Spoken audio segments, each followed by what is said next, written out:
Hoy vamos a explorar una fuente que, a simple vista, la verdad, intimida. El Diario Oficial de Colombia. Uf, sí, pura jerga legal. Totalmente.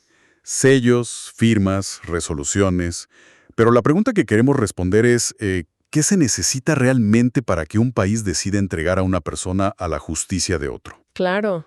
Porque detrás de este lenguaje tan denso se esconden historias, bueno, increíbles, de narcotráfico, de crimen internacional y de negociaciones diplomáticas súper complejas.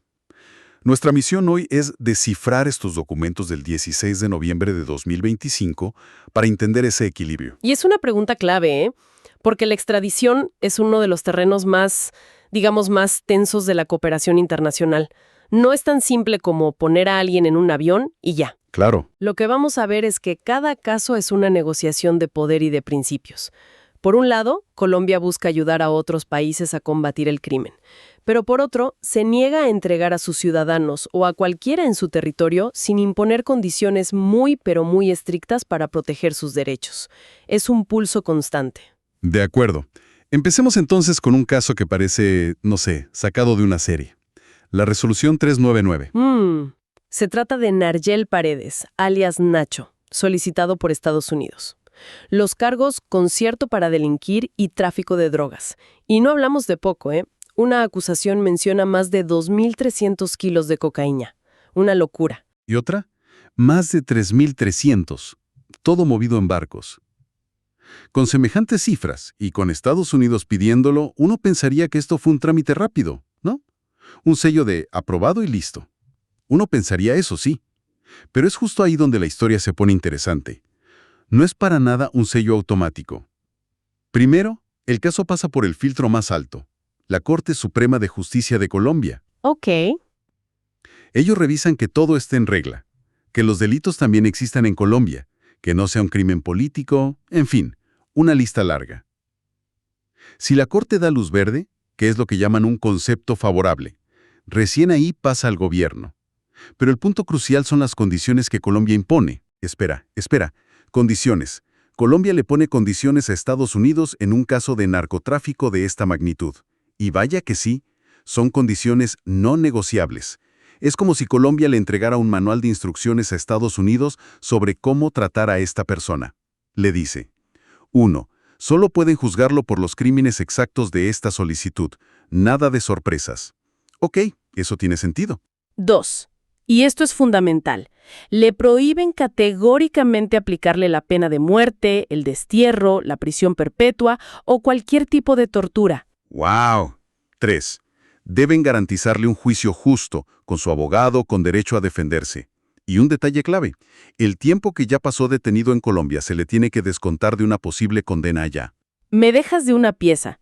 O sea que, en la práctica, Colombia le está diciendo a una potencia mundial: te ayudo, pero bajo mis reglas de derechos humanos. Exactamente. Esa es una declaración de soberanía bastante potente, ¿no?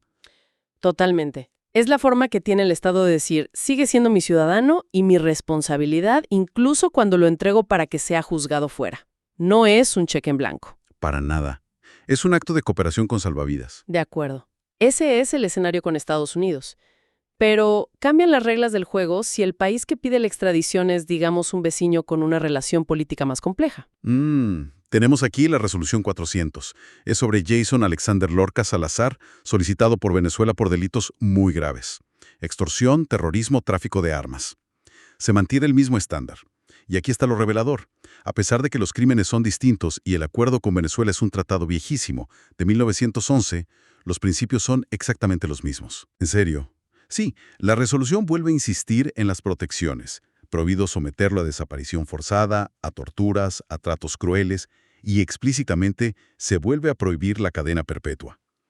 Lo que esto demuestra es que no es una cuestión de favoritismo diplomático, ¿sabes? Es un estándar de derechos humanos que Colombia aplica de manera consistente. Da igual si el que pide es Estados Unidos o Venezuela. ¿Entendido? Ahora, la cosa se complica.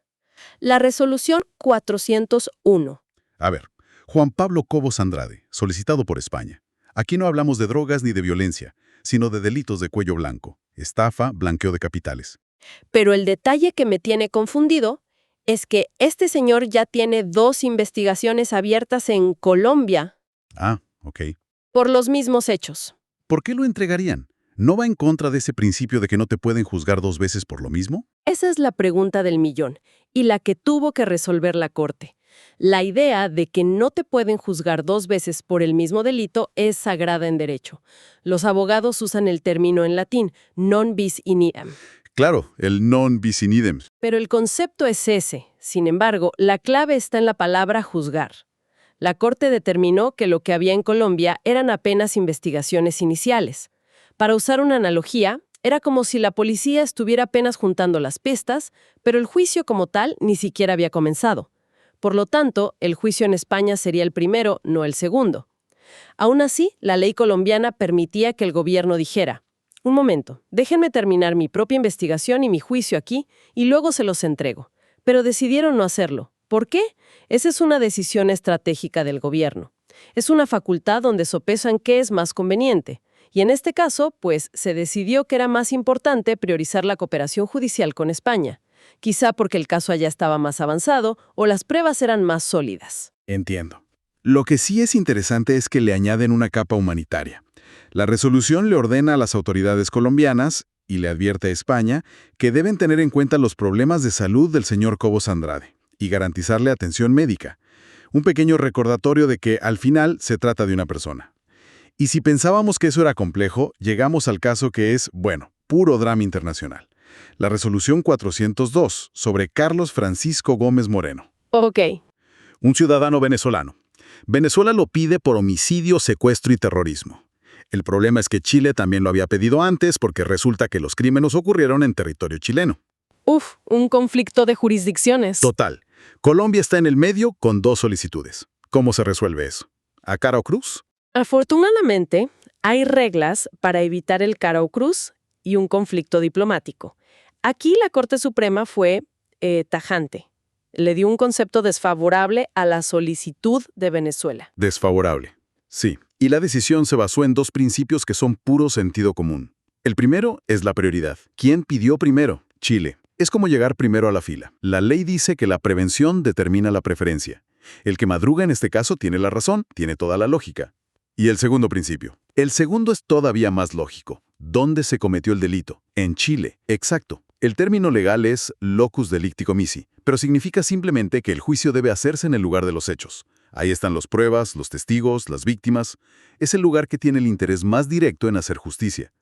Por lo tanto, la Corte le dijo al gobierno: Chile tiene la prioridad, tanto por tiempo como por lugar. Entonces la decisión final fue un no rotundo para Venezuela. Esto es importante, porque demuestra que la decisión de la Corte no es una simple recomendación que el presidente puede ignorar. ¡Para nada! Si la Corte dice no, es no.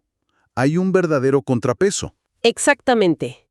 Demuestra que el sistema tiene frenos. La decisión final no es puramente política. Está atada a un análisis jurídico riguroso que el Poder Ejecutivo debe acatar. Claro que la historia no termina ahí, ¿verdad?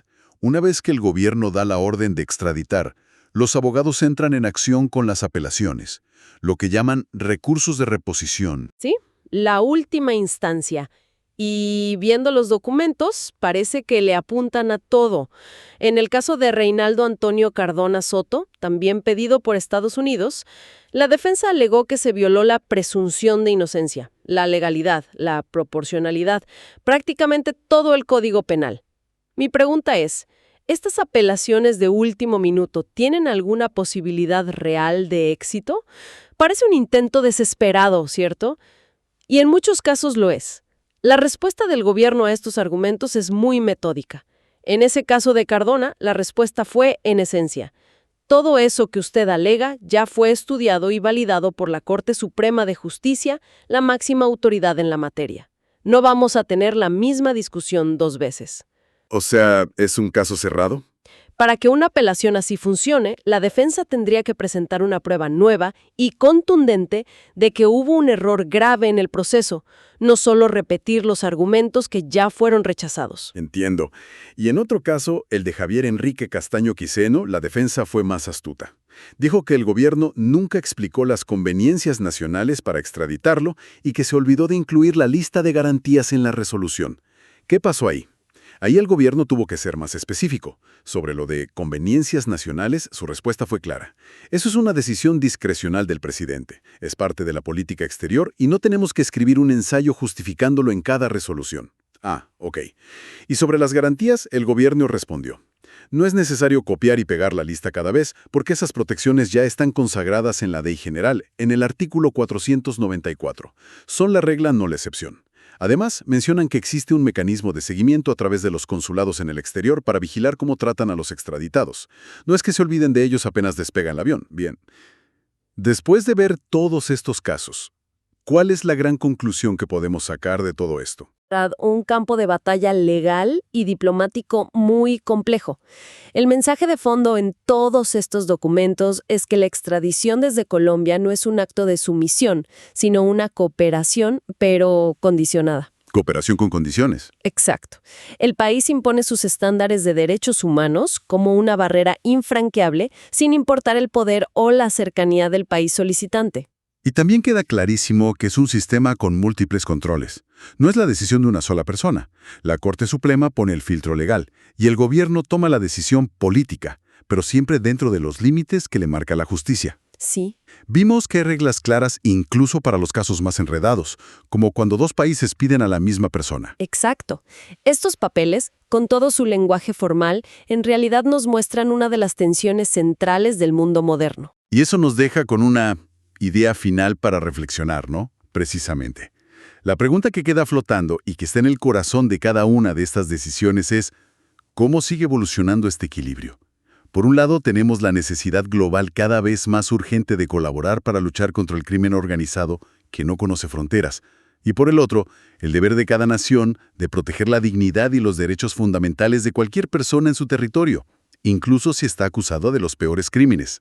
Encontrar el punto justo en esa balanza, ese es el gran desafío que se esconde detrás de cada una de estas firmas y sellos oficiales.